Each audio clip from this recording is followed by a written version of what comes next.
Hey everybody, this is Andrew the Moo, and here we are with another episode of Mega Man 8, and here we are with... I'm Clown Man. Roseanne Barr. I'm Clown Man. And I like the music in this stage, I gotta say. I don't know what it is. Ready. But, like, it fits the motif, like, in the other one we're kind of in above ground area, sort of type place. Here we're like in an amusement park type place, kind of like a hall of, fun and games. And look, there's Guts Man. There's, I believe that's Iceman. Both of which are from Mega Man 1. A game that I'm hoping to play through and beat sometime in the future. You wanna kind of run and shoot like this. We're gonna have to come back for that later. Because those worms, you're not gonna be able to see them with all the stuff on the ground. So they're going to easily shoot you, or easily hurt you, if you're not paying attention. Alright, these little guys are going to drop down. Those little guys. You got the train there that, once it sees you, is going to get angry and speed up in certain spaces. That's not one of those areas where it does. Ooh, we get the life that we lost. And we're being chased by the little air balloon. That's not what I want. I do not want to get chased right now. Alright, so we defeated that. That's good. I should be able to jump on top of this guy's head. I can only land on the little green cap. If I try to land somewhere else... You saw, if you looked at his face really...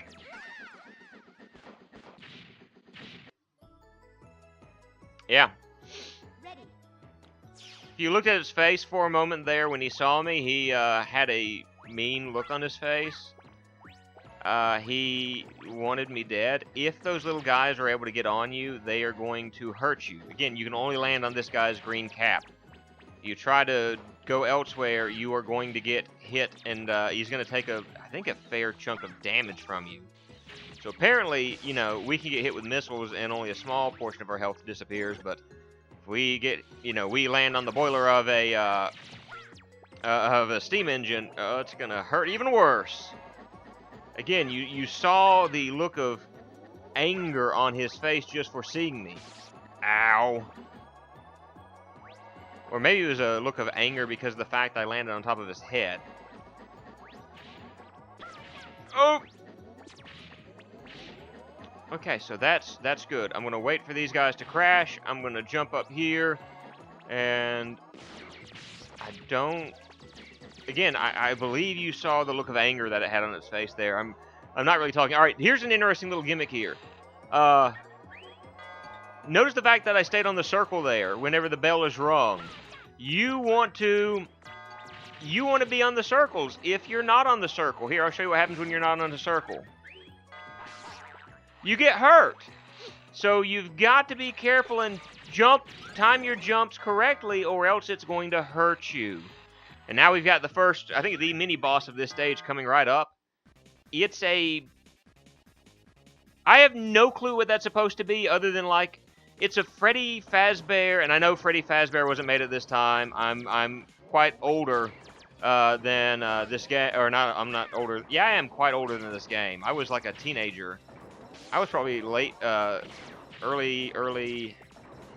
Dude, how old was I when this game came out? It was PS2, so it was in the 90s, or the 2000s, so it wasn't too terribly, I mean, in the grand scheme of things, it wasn't too terribly long ago, but I am not using any type of skill right now. I am doing terribly against this boss.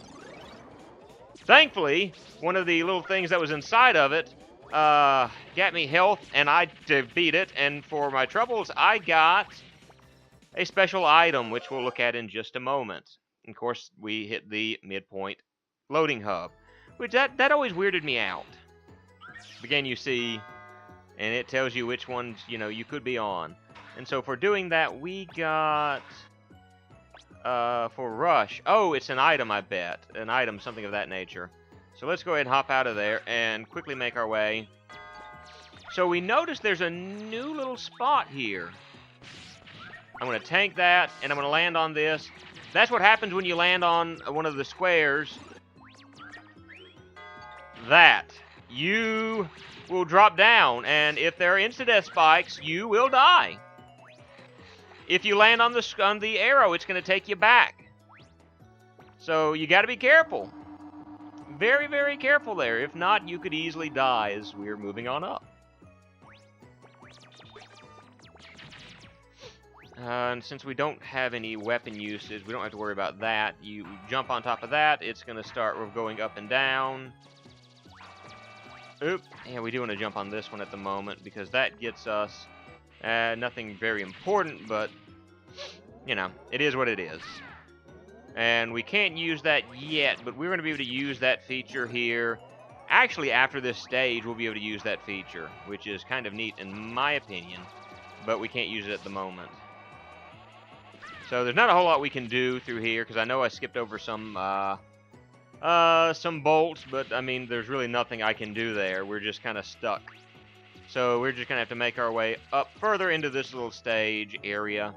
Make our way back outside. The little, I guess, the fun house.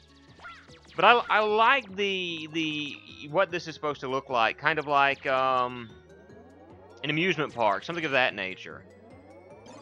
You know, and the music kind of goes very, very well with it. And so we see our first thing. It's a question mark. Our new thing. What does it do?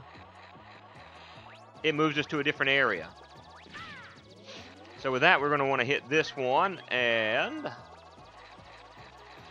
it takes us up here. And I think it's this one we want to land on. Nope, that's not it. Oh, look at those little guys. They're hanging on for dear life. Oh, that's so cute. So, is it this one? And I like the fact that he's just sitting there and he's trying to swim as he does that. That's cool. Alright, so this is this one, I think. Or not. Then it's this one. Yep. And with that, we need to hurry up and just scoot past that. I mean, that's the best thing to do there. Just scoot past that. And we're going to get buried in more toys. And we are at the boss. Now, the weapon for this is we're going to want Tinga Man's weapon. And listen, wait for it. I'll make you join my man. What? What do you hear when Clown Man dies? So what Clown Man is going to start out with, he's going to go up there, and you're going to tangle him up. What have you done to me? Oop. And he's going to do it again. What are you doing? So we'll just go this way, and go ahead and throw that in there, and it'll damage, whoop! You know, go ahead and damage him some, I mean. And go ahead and get him caught up in it. It's going to hurt him. He's going to jump up, catch him in it. I mean, don't be afraid to hit him a couple of times with it. You know, don't fear. And you see the Thunderclaw where he goes into the ground and, you know, digs his hands, try to kill you. See you in my dreams. Okay, if you say so. So he's gonna see us in his dreams. So Clown Man is defeated. I mean, again, you know, just when he goes to fly up into that one little thing, just go ahead and hit him with the tornado hold. He's gonna go flying in the air. He's going to get tangled up. That gives you an opportunity to nail him again. And we get Thunderclaw. Thunderclaw is going to be very helpful to us in the very near future. And we're going to go back through and maybe try to get some of those bolts later. I don't know. We might show those off. But we have beaten the second boss. That's Clown Man. So I will see you in the very next episode of Mega Man 8. I hope you guys have a great day. And later.